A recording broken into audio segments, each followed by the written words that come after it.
Okay, my screen should be sharing. We're going to start at 9:02.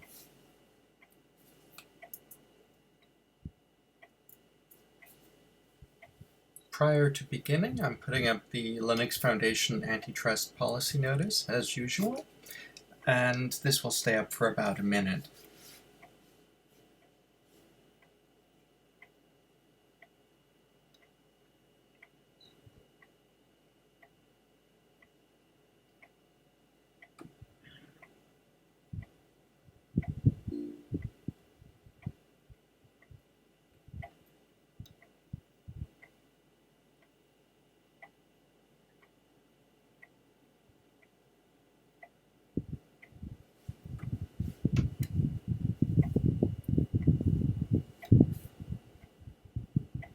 Hi, this is Miriam. Hi, Miriam. We're going to start in about 1 minute, just giving a little bit of time for people to dial in. Yes, perfect.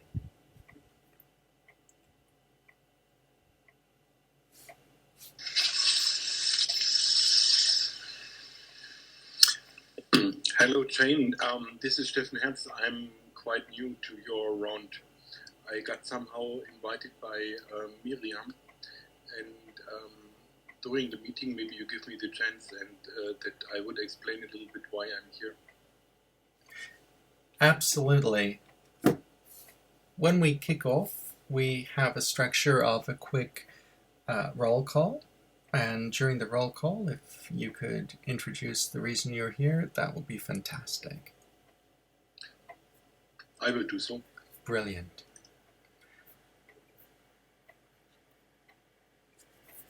Okay, let's start the meeting. I've just put up our agenda slide. We have 3 items today: our roll call, project update, and the specification work team. Let's get started with the roll call. So, who's on the line? To start with, myself, Shane Coughlin. I'm the general manager of OpenChain. Who else is here today? Hello, this is Gary. Hi, Gary. Great to have you here. Hi, Mark here. Mark, fantastic. Miriam as well. Hi, Miriam. Hey, Indra here as well from KPMG. Hi, Indra. Hey, happy Hi, Monday. Alexia. Happy Monday? No.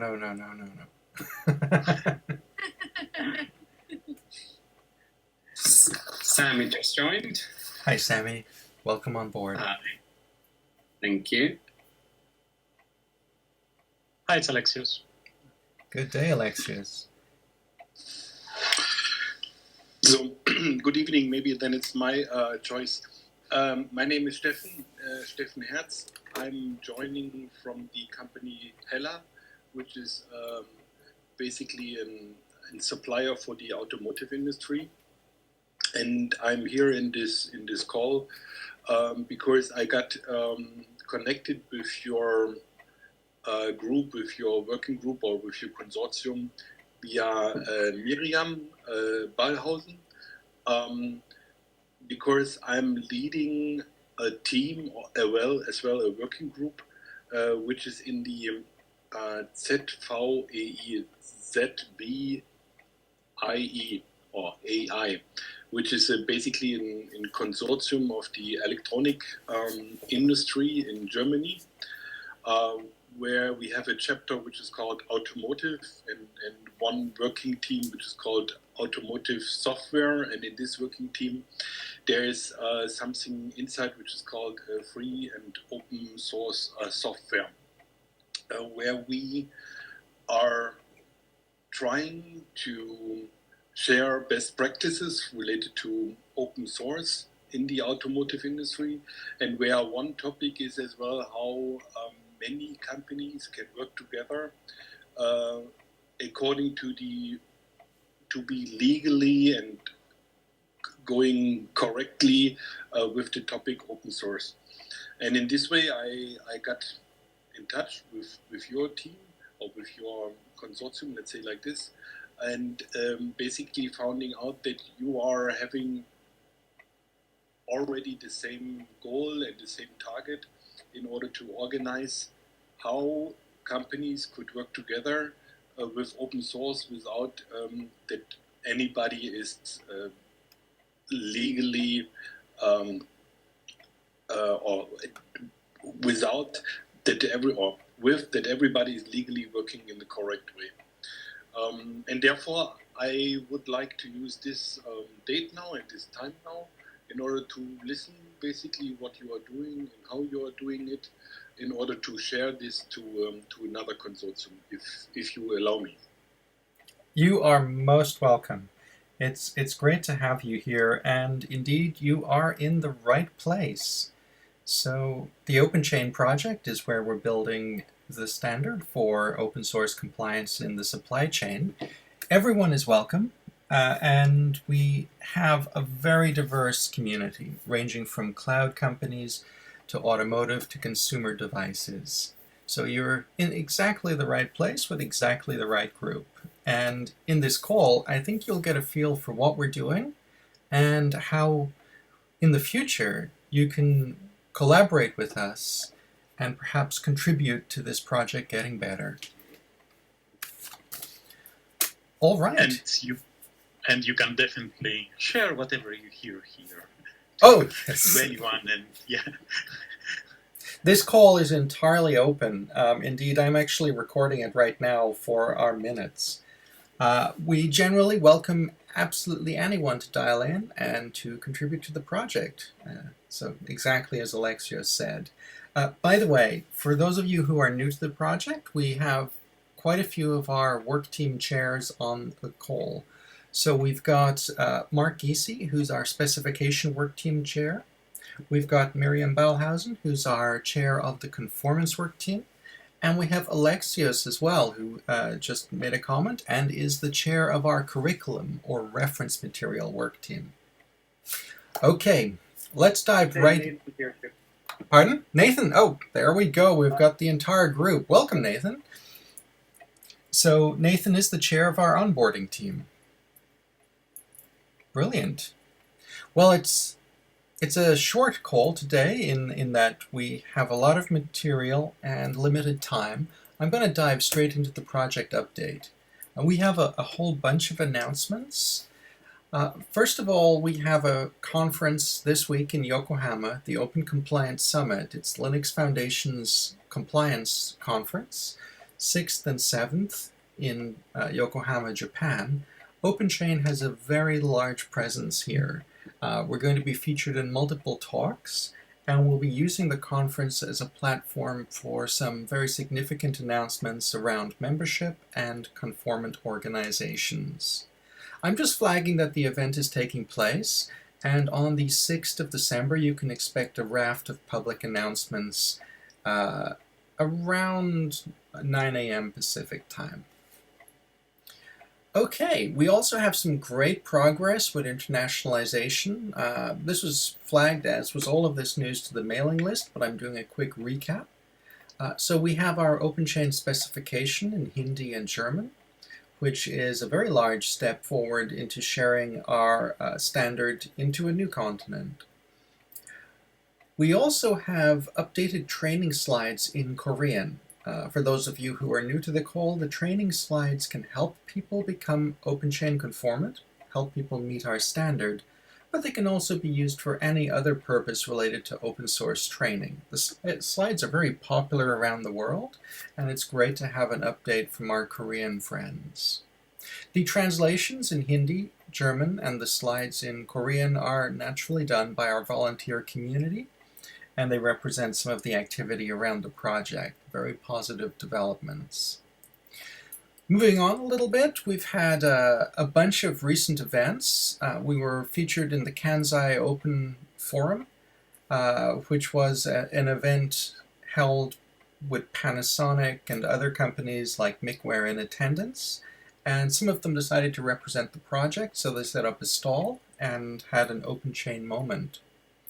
We've also been featured at the Intellectual Property Owners Association on a recent call in the IP work team related to open source. Our Japan work group held an ad hoc meeting on the 20th of November. This meeting was held at Denso 10, one of the major automotive suppliers, and as usual, the room was full to bursting, lots of great input. Basically, the Japan work team is building some business workflow reference documents that they'll be sharing early next year.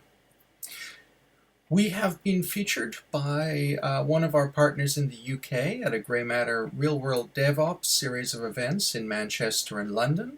And Toyota also featured OpenChain at a recent global automotive manufacturers meeting.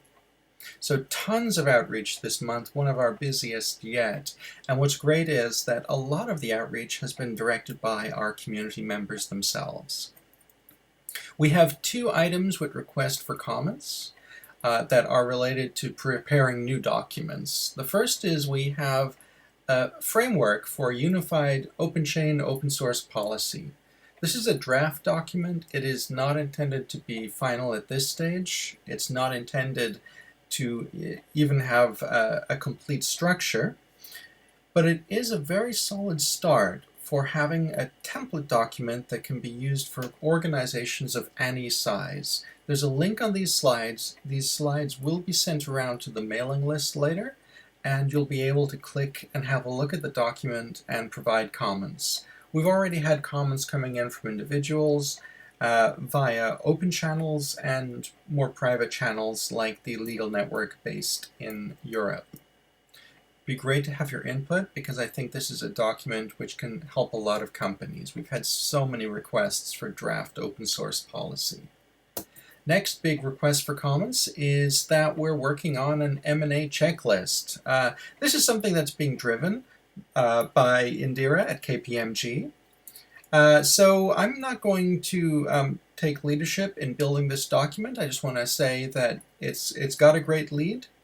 Indira is right here and can help with any questions or comments. We are looking at a really solid, simple checklist that I think we can probably have for release in January. Do you think that's correct, Indira, that we could get it out in January? Yeah, I think Shane, January definitely works. Yeah, for sure. Perfect. Well, there we have it, a launch date. So you've got a window there of approximately 30 days to have a quick look at the M&A checklist and to provide any input. I know that more and more companies are thinking of using OpenChain for M&A as well as our normal transitive products through the supply chain.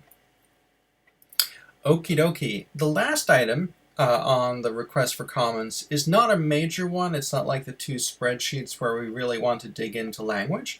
It's just a flag that we've got a new conformance logo incoming. And if you have any input on this, it's very much welcome, though we're not going to do logo by committee. But if there's any input which you think is vital around this, please let me know. This logo is based on trying to align us with industry stamps like TUB-SUD or UL. So if you have any brief comments on that, super welcome.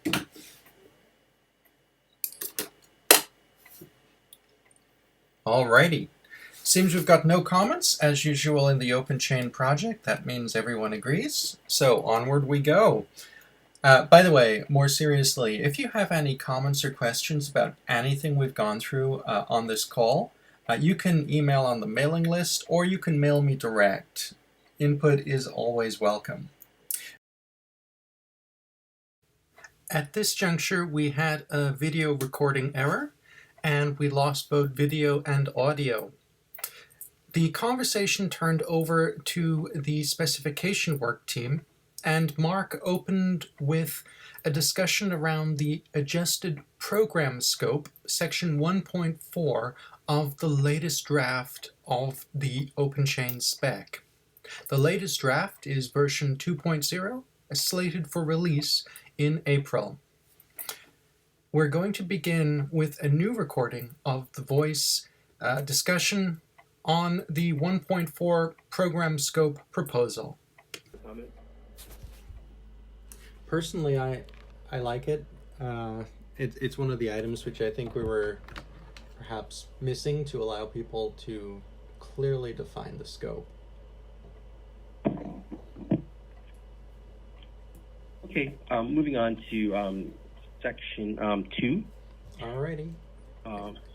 So the big discussion last time was about moving away from specifying specific roles and more about describing certain tasks we want to make sure are provided, and that still trying to keep it a little bit open-ended. So this is an attempt to move in that direction to, I would say, fundamentally reword section 2.1 and 2.2. Now, we're still in this, I think, discussion stage to see if this is the right place to be. And so I made an attempt to update the text based on our last discussion. And again, it's basically saying, this is more about specific kinds of tasks we expect to be there. The question really is this the right approach? One, and number two, if it is, do we have the right kinds of tasks identified? Should we have more or less? One other comment I'll make is that I have looked at the ISO 9001, and it has a lot more details about your organization and making sure top-level management are signing off or buying into things and so forth. I don't want to necessarily go down that path yet. I mean, try to add in too much more. I think as we go, people might identify certain things that are missing from our spec that is covered by, say, in a similar way in the ISO 9001. We should look at how they do it. But I'm alluding to, if you have a copy of that spec, section 8, it's called operations. And it's very lengthy. It's the biggest section, I think, of the doc. And what we're essentially doing here is we're describing some operational tasks. And again, I don't want to try to boil that ocean and try to say, let's just try to take it to the same level they are, because it's way more detailed than we are. And I think that would move away from our, slow, steady evolution of the spec.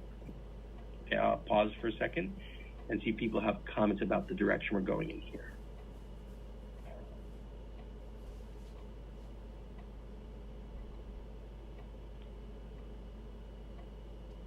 Do people have issues, or are they concerned that we're removing specific roles?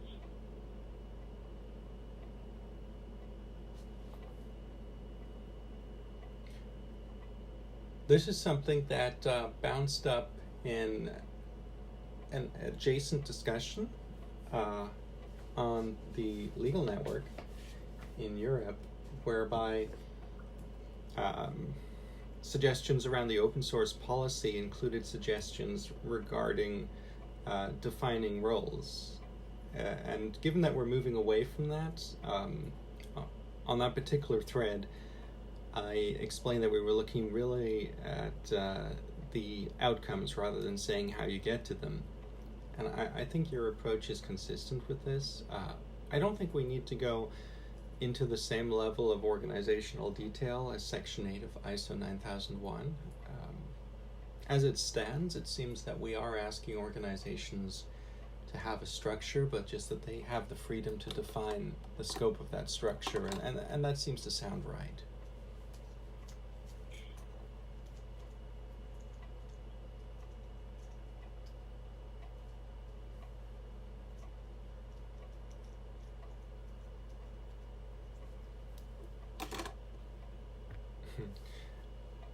I guess no one's super active at 9 a.m. Monday morning. Yeah, when nobody says something to this, I have seen many standardization in the way of automotive spice, CMMI, and so on. And you're right, often there is a definition of roles and their responsibilities. And I think to go away from this and saying, okay, we don't care how you organize your outputs, you need to have a certain output, or you need to have a certain task, and of course somebody needs to be responsible for it. I think this is fine, and I do very much appreciate it, because then nobody tells me how to design an organization. unless when we say something like something need to be checked in a way of by a third or by a second person or something like this. But even then you can write that and saying there should be a four eyes principle, or there should be at least two people looking at it, in order that not in a single person is able to decide such a thing. And when you have such a thing, then you should simply announce it or tell it what are the constraints to a certain task, let's say like this. Mm-hmm. Yeah, and we do become a little bit more specific about tasks. There are certain other tasks in the what's really, I guess, labeled the section 3 and 4, but those are things that were very specific to compliance and that we want to make sure are done. And we'll get there. I don't think, so yes, I think there's more, this is more about saying you have a program in place and you have defined certain tasks. You have a process for updating those tasks. And there is actually a call out for legal expertise now. It's not saying very specifically, but it is a little bit more prescriptive than I think that we were intending as the spirit of this section. But I think there's a general understanding that people expect that there is a legal consultant of sorts to the process. You'll find that. Hey, Mark, this is Dave Marr. Hey, Dave. Hey, Mark. Sorry, I couldn't hear what you were saying in a key section there when I was in a noisy area. Can you just recap for me what's the key difference, that you're highlighting? Sure. So we were. It was discussed at the last meeting or two meetings that we shouldn't be very prescriptive in defining a very specific role. So we had like external open source liaison, internal, external, or open source person, manager.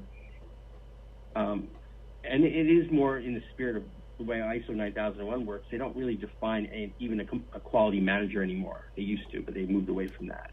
So we're describing more tasks or high-level things that you should be addressing. For example, we are saying still that you have to be able to respond to external compliance inquiries. We're not saying you must have a person dedicated to that task. You can figure, how to, it's a task as opposed to a role. And I was trying to preserve the essence of what 2.x was, but describe it in terms of tasks, high-level tasks, or that we expect you to have. And Mark, you are right, because I think when we discussed this, we did talk about different organizations have different structures, and I gave an example that we certainly would use an email alias that would include a number of people, because geographically we're scattered all around, and also in terms of business structure, we are in different business groups, and you need to make sure that the relevant people are responding and have that visibility. So I think I do like the idea that you specify what the outcome is, that if there is a query, an external query, you have a mechanism by which you respond to that query, irrespective of how you do that. Now, keep in mind that this is going to be open for a couple of months. We'll probably tweak it more and add, but the idea is, again, to describe what we think are the essence of roles or tasks, I should say, that you expect an organization to have, and how they maintain those tasks. You want to make sure they maintain them. You have tasks, certain kinds of tasks, and they're being maintained. Part of maintained means they're resourced. Yeah. So, Mark, on this, on 2.2, we say, your compliance tasks have to be sufficiently resourced. But what would be verification material for that? Well, that's a good question. are there well, first of all, should we have that as a requirement? Some notion of properly resourced. I'm guessing yes. And if that is the case, what would be good recommendations for that?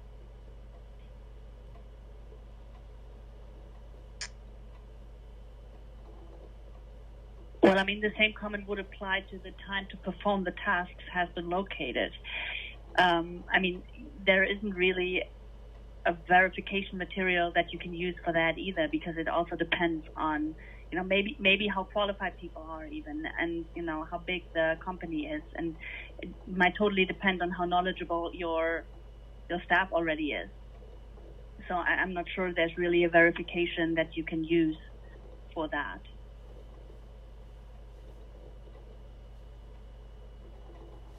So what I'll do is I'll note it as a thing for us to continuously think about, but maybe we reach that conclusion that Marian's recommending, that maybe there is no. But I think I'll make a note of that to see if we can. It's always better to, whenever possible, have some kind of verification item, right? So that when people are validating themselves or someone else's, that validation process is pretty straightforward. And yet we don't want to have too many things, right? But at the same time, you want to have sufficient enough that when two people want to say, yeah, we both agree that these requirements of the spec have been met, it's really important to have them. So I'll definitely put that on the list to think through. Could it be possible to have it as a verification material to just describe the situation? I mean, somebody will still have to verify the verification material anyway. Yeah, but that's the description of the process. This is another bullet. But yeah, we also have a requirement, not only you have a bullet, but you also have enough resources for that. And that I think it's going to be tricky in the conformance, You're going to be saying, yes, I have resources, but, you have to prove it somehow. I mean, I guess it's something to add. Sorry, go ahead. Sorry, Mary, go ahead. No, go ahead, please. Sorry. I was just going to say, I mean, I guess it's something to when we discuss it in the future, you might want to put that the verification material that you're able to demonstrate that the process is followed. So, and for me, if I want to check that somebody is following the process, one way of doing it is to say, okay, I want you to give me 5 examples where the compliance tasks are completed, and these could be, for different parts of the organization or different business groups, so that you get confidence that this process is being followed.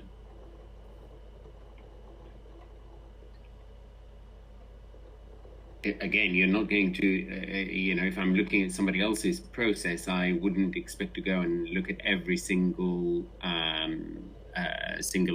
sort of piece of software that they distribute, that they want to, that they've performed their compliance tasks, but you could certainly ask them for samples of that as evidence of the process. And this could be random tasks, random samples. You know what? I think I arrived at the same place that Sammy did on this. I think that to the extent verification is important to anyone, the way that actually gets implemented is if you look at a potential supplier and they have, let's say, self-certified, if you have sort of an increased threshold that you want them to meet, you might ask for a third-party certification. If you have more concerns beyond that, you might ask for validation of some kind. You might ask for audit rights, to confirm, aspects of that certification. But those are all things that I think generally fall outside of what we're doing. We're creating a base level spec that, is going to be a good shorthand for people to be able to get to a standard, consistent, good, but it's more of a starting point than an end point level of compliance. So I see it as the verification piece as unnecessary to this goal number 2. And by the way, I just finished looking at the language, and my concerns are addressed on that as well. In terms of, I just wanted to make sure that the way that we frame the tasks, we future-proofed it. There's some companies that have expressed some process optimizations that they have, where essentially the future of some of these processes might be more automation dependent, and we just want to make sure that we're allowing for those types of process improvements. So I see that as consistent with the way that it's framed here. Okay, my comment was mainly because, we're in a section of requirements and we have a bullet, you have assigned enough time and budget, right? Which is, I understand that, in order for work, you have to do that. But if we have it as a bullet, yes, you have to do that, somehow you have to. So I do think it's an important piece of feedback, because I really believe that when someone takes a spec, they want to sit down and they have to be comfortable that they know that they have satisfied the given requirement, right? And the verification materials are critical to making that a smooth process between two entities, right? We talk about self, checks or self audits, and yes, and we also want to make that easy for the self, because we're gonna have a website and we're gonna put up requirements that they have to satisfy, or check boxes, right? And the more explicit we have verification material items, the better. So I think we either have to talk about whether that wording is right, resourced, and then, do we want to support it? I think it's important. As far as, I think the ultimate goal, and never to forget, is this is about building trust between two parties. That one party is receiving software and they trust that the other party has done all the right things. Right. I know I'm saying the obvious, but it's often helpful to remind ourselves. And if we think that making sure they're resourcing things and that's helping us get better trust, then we should try to probably incorporate that. If we think we can remove that term in the general requirement, and we still believe we can achieve trust, then maybe we should remove it and not.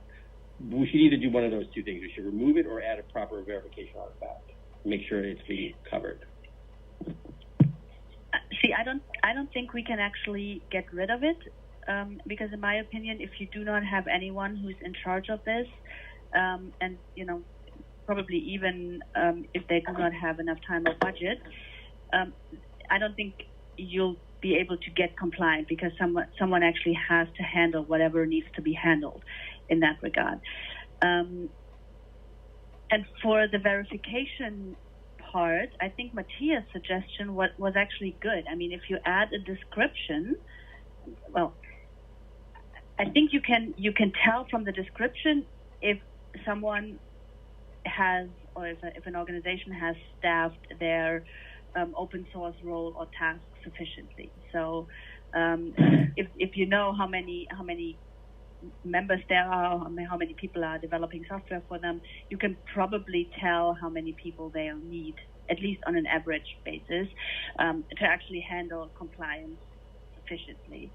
The other question, I think, is how can you include that in the conformance check, which then also needs to be included.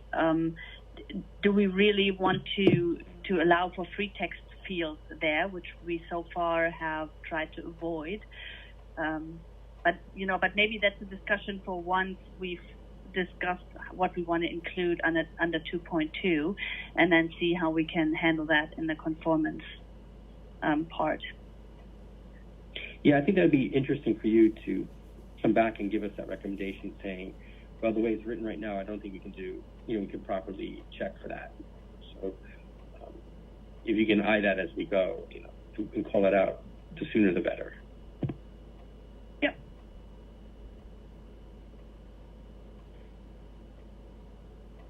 Okay, so I'll definitely try to think about that, about how we might incorporate the additional evidence there. Any other comments? Otherwise, I think we're done for now. I understand this is the first time people are seeing this. You might come back with second thoughts, and we can always, talk about it again. We have time. I want people to understand there's a certain direction we're going in, and I don't hear real strong opposition to that new direction. And Andrew here. Just one thing about the evidence required. I mean, one mechanism that our professional body, the Solicitors Regulation Authority, the way that they check compliance is that they list indicative behaviours for various things. So they basically say, A, these are the requirements, and B, these are indicative behaviours that would suggest whether you are complying or not. So in terms of whether you've actually resourced the specific roles well, we could just have a list of indicative behaviours, things like, is this resource recognised at board level? Is there a budget specified to this resource? Do all the relevant people have access to this particular person, whatever it happens to be? So they're not prescriptive. It doesn't mean that these things, if you don't manage to tick the box, it doesn't mean that you don't meet that requirement. But it just is a strong indicator that if you do tick the box, then you are meeting the requirement. So I don't know whether that's a mechanism we might find useful. I think in some ways the verification materials are behaviors, right? And or do you see it as something different? Well, I think the verification materials, I guess there's something that will sort of provide you with a black or white answer as to whether a particular part of the specification has been met. And sometimes they're evidence that you're doing that. So I guess by talking about indicative behaviours, you're saying this is the sort of evidence that we would expect to see to show that you've properly resourced this role. I mean, I think this needs thinking through a little bit more, obviously, but it just may be something that's worthwhile considering as a sort of tool for thinking, basically. Yeah, I think if you continuously think that way, you might help us come up with an additional piece of material that we might require. For example, it's been budgeted, or there is a budget. Yeah. Hi, sorry. Signature. Okay, I think that's been good input, and we'll revisit this one more time, and then we'll move on to another section.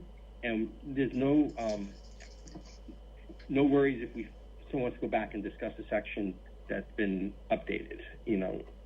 We have plenty of runway still.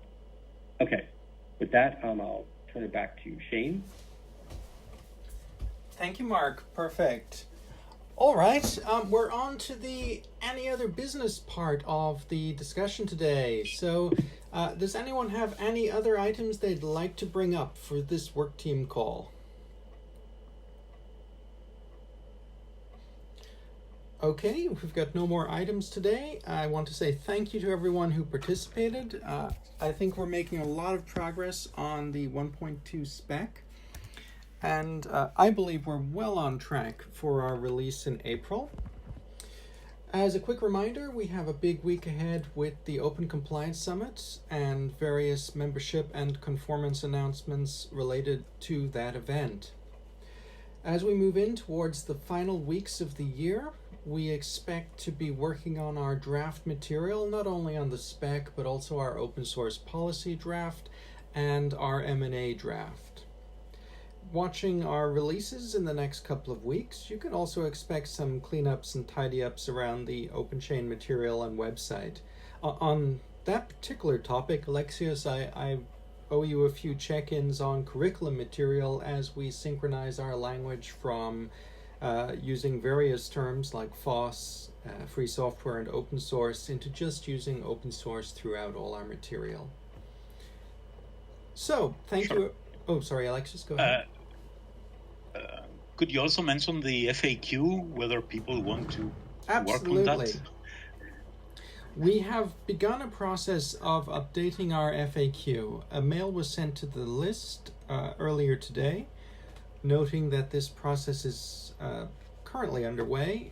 This was initiated by Alexius, who combined everything into one potential FAQ and flagged that we might have quite a bit of duplication and room for improvement. In fact, I'm going to hand over to you for a second, Alexius, just to provide your perspective on why it was useful to create and what you'd like to see.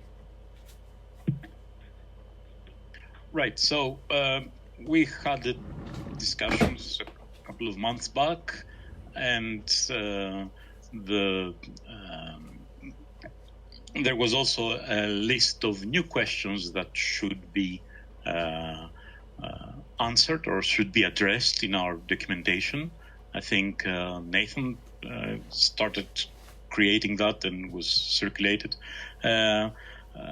And so I went and looked, and our website has the wonderful setup that we have different FAQs for each of the work groups and a general one.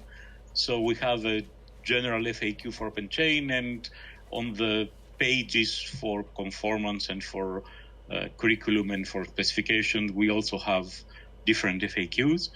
And so I just collected all this information in a single document, and I was wondering whether it would be easier to create just one and maybe have sections if we want to have, content specific to, the curriculum or the specification, for example, and then also add the new questions that were raised and we want to have them answered in some way.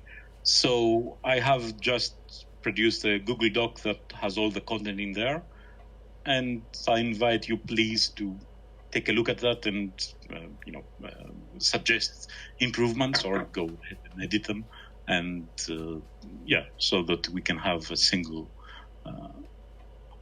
I believe it will be much easier for people if we have all the FAQs, in a single place, rather than pointing to different pages according to the question. So I have some thoughts about that.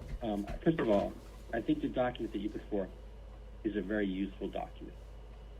It's actually the document that I see it as, help me understand the OpenChain project, right? It's more of a structural, it helps me understand the structure of the initiative, which is broad, right? And there are several kinds of deliverables that are coming out of the OpenChain project. And I think this is something that is helpful because a lot of confusion, I think, exists when people first come. It's almost like a different kind of mission than an FAQ. An FAQ is just a list of common questions about something, right? And the other thing is, I think there are different things that are going to need their own FAQ. I've been clear in the past that I believe the spec has to have an FAQ, because when you're dealing only with the spec and that's in front of you, there are a lot of confusing questions, and I don't think have to see all the other stuff. However, I think it's extremely important to have a kind of document you're working on that says, this is what OpenChain is, and here are common questions about OpenChain, the project. But I don't want to lose an FAQ for the spec. That's my thoughts. Because the spec has a very specific activity, and there's a lot of specific questions about the spec that I think can be addressed in a focused way. I guess this is Nathan. I think there's a lot of value in having this all together. I mean, in particular, one way that will make it more easily accessible is we can just have one FAQ link to go on the top, and then people can get to it. But I wonder, to address Mark's concern, if we have a spec section of the FAQ, and perhaps if where you normally see your FAQ right now, Mark, you can just put a kind of a deep link to the current FAQ, if that would solve your concern. But otherwise, I think the unified section is great. And I don't have a problem with having this larger document that helps people understand all the different moving parts of OpenChain, and the spec is there, and there's a few common questions about the spec from a high level, right? But the spec FAQ can get pretty detailed if people are trying to deal with the spec and so forth. It's almost like you could have an FAQ for all of the Linux Foundation, right? And tell everybody else you shouldn't have an FAQ. I know it's a little bit more gross generalization, but That's how I see it in analogous. I think that OpenChain is getting broad. It's getting a little wide. It's starting to sprawl out, and that's not a bad thing. It's just there's some confusion about it, and this document helps address that. But I think there's still value. I'm a little worried about some core questions that are very relevant to the spec that are going to get lost inside a more monolithic document. Just my perspective on it.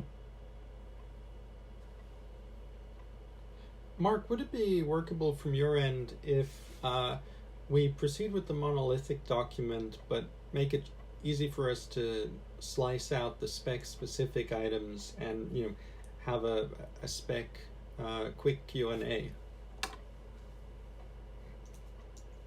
I think the document should have spec Q&A in there, and no doubt. But I still want to have so I think, yes, we can go in that direction. I like to maintain a more specific and detailed FAQ for the spec and have the spec represented in this broader or bigger FAQ as well. But not every single question that the spec might want to address should be there, or you can have a link to it. That's what I'm thinking for now.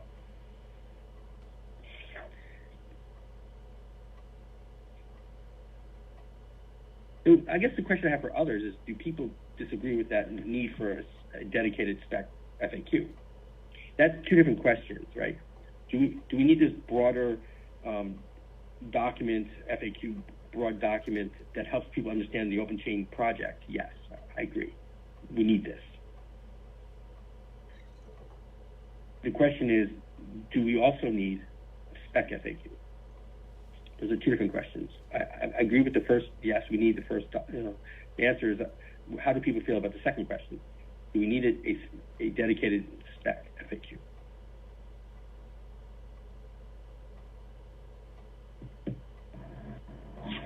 Mark, are you this is David.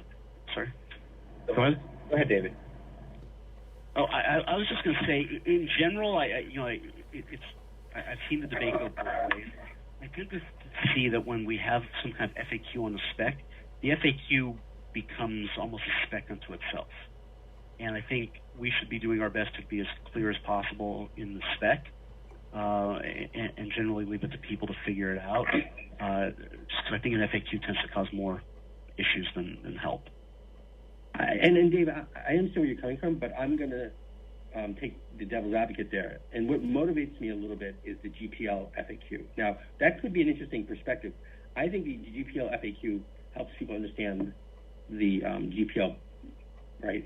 And I'm a little worried about the spec becoming too wordy and too, trying to incorporate too much information in there, and just have this. I think it's been a very useful tool to have a document that sits outside the spec that allows us to be a little bit more verbose about a particular topic, because we get questions about that, right? And yet we don't.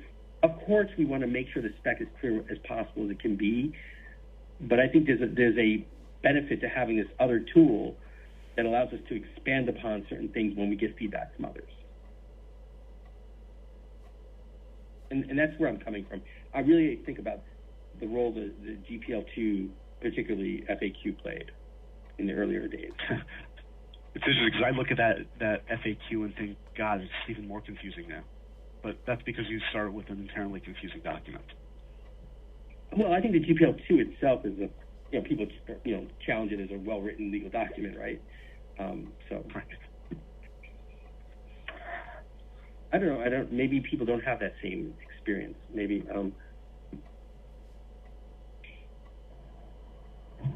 David, I'm sorry, Mark. This is Dave Marr here. If we had, call it an annotated version of this specification, not unlike how the OSD has an annotated version, do you think that would solve for the issue that you're talking about? I think that would be a solution to that problem.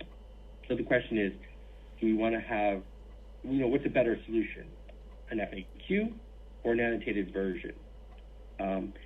Now, there are some questions in the FAQ, I believe, that have a more broader, it's not just a clarification of this one requirement. It's more about the intended spirit behind certain things. What I should do is go look at the FAQ and ask whether an annotated version of the spec, it could work. My first reaction is they're both solutions to the same kind of problem. The question is, which is a better solution? Which I will look at. I will actually come back and I'll think about that and come back to you. You know, if it's the case that people really don't want a separate spec FAQ, I'm okay giving that up, but at the same time, I expect it to be as detailed as if we're going to have an FAQ for the spec and it's going to be in this more broader, bigger spec, then I expect all the questions that would be in that more detailed FAQ be in that bigger spec, or the bigger FAQ. So, you know, either I just think it becomes a little bit more buried, but that's fine. I mean, I'm willing to go that path as long as we get to answer all the questions we want to answer. I'm a little worried about this other document becoming so big. I mean, that it becomes... Mark, it's Sammy. Just one way of trying to address that is perhaps to, and I remember where we've done it before, but we certainly looked at this where if in the FAQ you can always refer to the section in the spec that the answer refers to. So for example, if you're talking about the policy, you could then say this is 1.1 in the spec, as a way of clarifying that. That's what is important is to actually have the FAQ, and then how we present it probably becomes secondary, because we could always, if you have a gigantic document, we could always say, okay, well, this is not manageable this way. Why don't we pull out some of these spec specific questions into a separate subsection?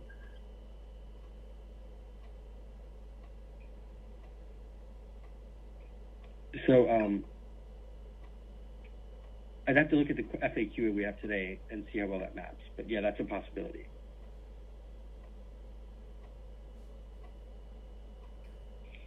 I just don't think there's a direct mapping on every single question to a specific requirement in the spec. For example, we talk about how you can actually have an agreement between another third party to use a spec, and it's not a requirement to get a third party certification and so forth. No, absolutely not everything. It's just where item specifically refers to the spec, you could identify them as so. I certainly, you know, if you're trying to an FAQ, why is the OpenChain project important? That would not be a specific specifications section.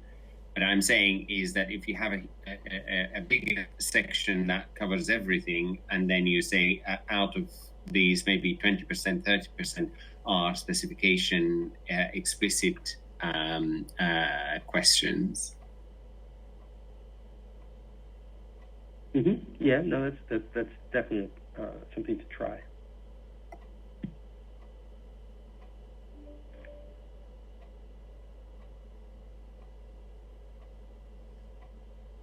That sounds good to me too.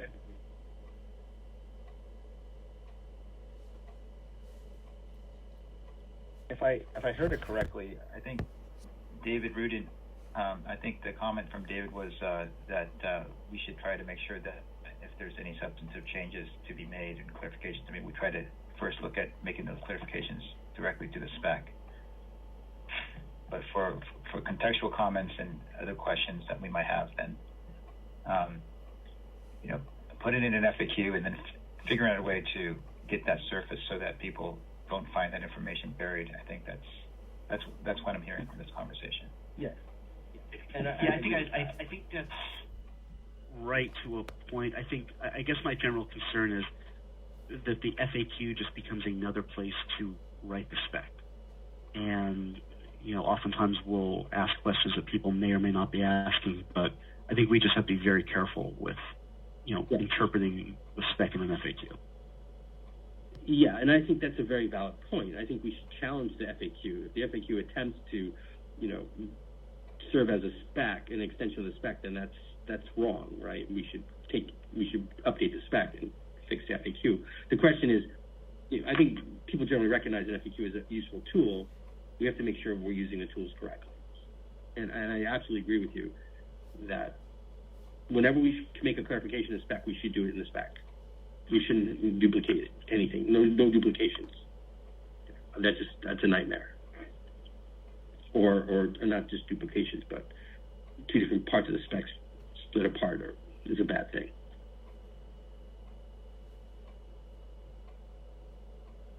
Maybe it's just worthwhile to review a bunch of the questions in the spec and then see, what we can do along these lines. I think that might be one of the exercises for a future meeting. I think Alexis, you can go ahead and continue on, and incorporate the spec into your document.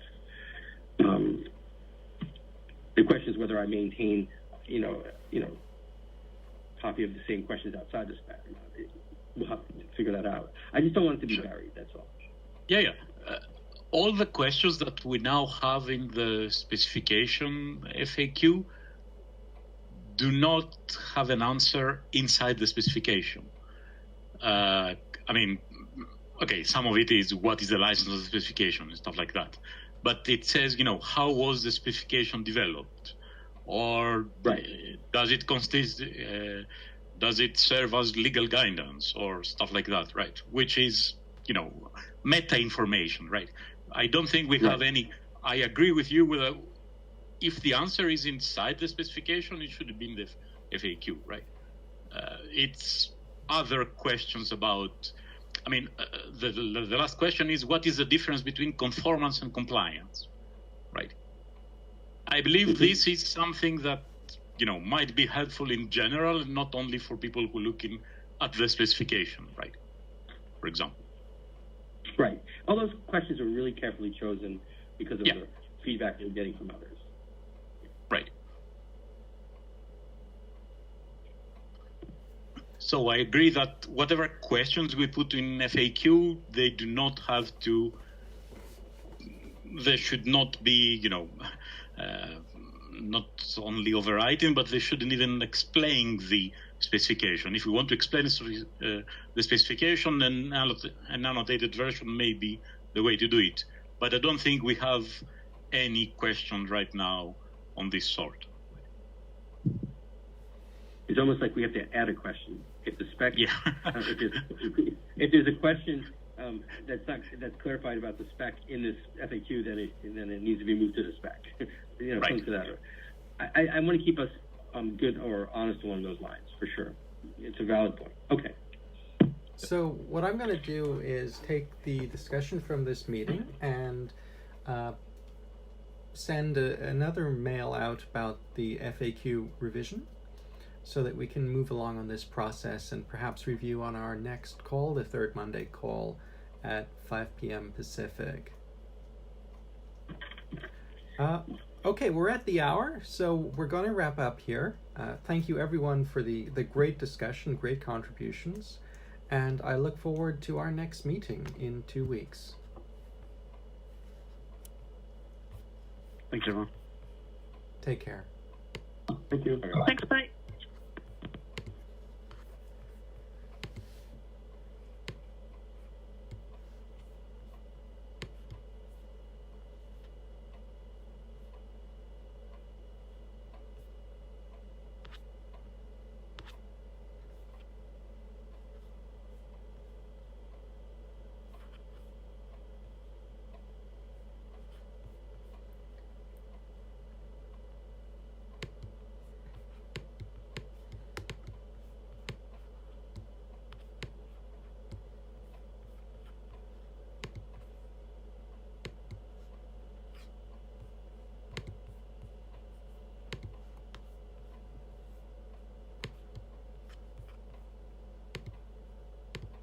Here and can help with any questions. Onward we go.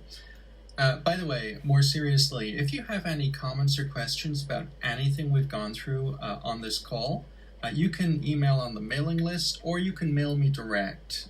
Input is always welcome.